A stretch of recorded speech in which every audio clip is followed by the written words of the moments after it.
Hi, Shay Lynch here, author of Monkey Business, creator of the Business Success Academy, director of Future State, where we give your business back its time. And welcome to another video on the Future State in 5, where I'm sharing great concepts and ideas to help you take your business to the next level. Today's topic is about forgetting time management. Sounds silly, but I'll explain in detail now. But first I want to share a quote by Mike Tyson: everyone has a plan till they get punched in the face. Same in business, everyone has a plan until they get that one phone call that changes the course of the day from being a very productive, planned day to something full of stress. It just takes one phone call, whether it's from a customer, supplier, or even one of your team. And what happens when you're stressed? It saps your energy. And what happens if that happens every day of the week, every week of the year?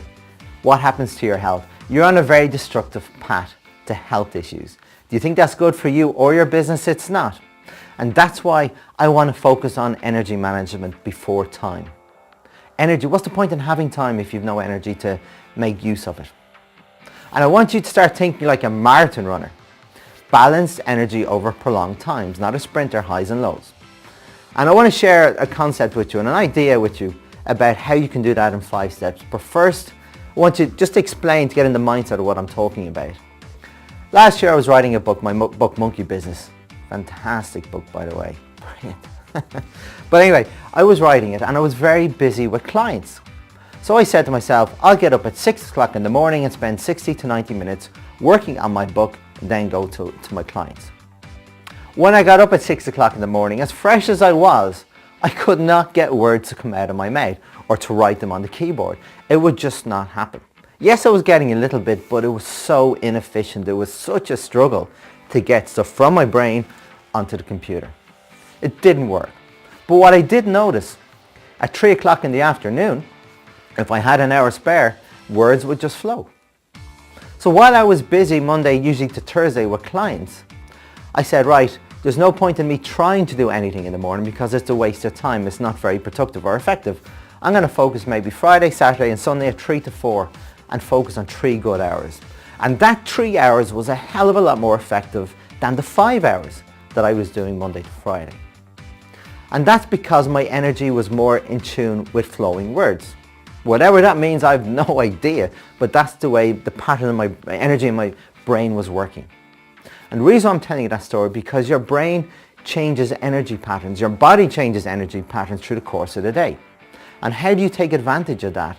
How do you use that to your advantage?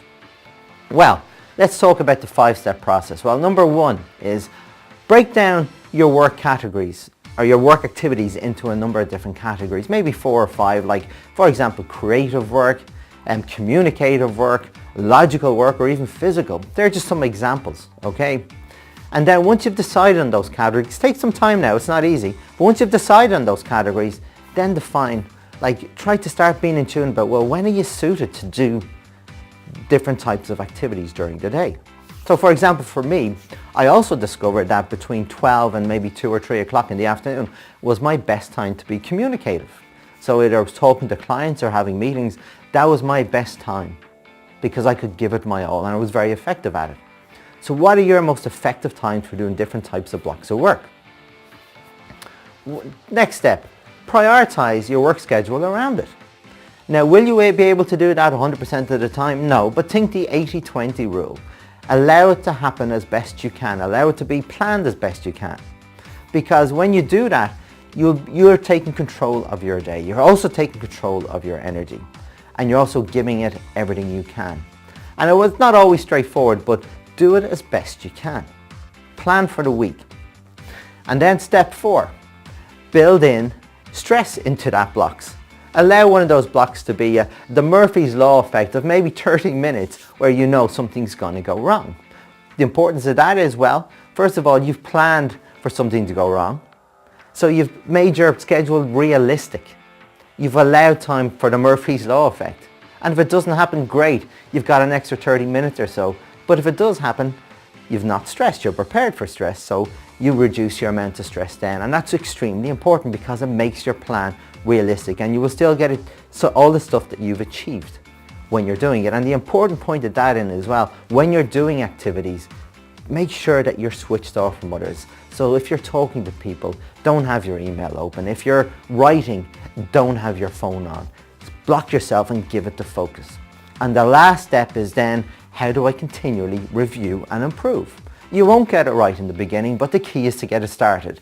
And once you get it started, you have a platform to continually improve it. And then you will rediscover over time how you can actually best use your energy during the day. So that is a 5-step process. Have a think about it, consider it, and see how you can schedule your day around it. Over to you.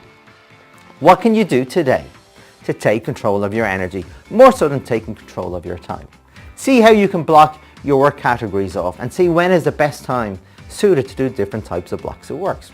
If you have any questions, get in touch. I'd love to help you on this subject because it's something I'm very passionate about it, and it's very, very important to consider for you as a person and for your business. This is Shay Lynch saying thank you for your time, and again, if you need any help, get in touch.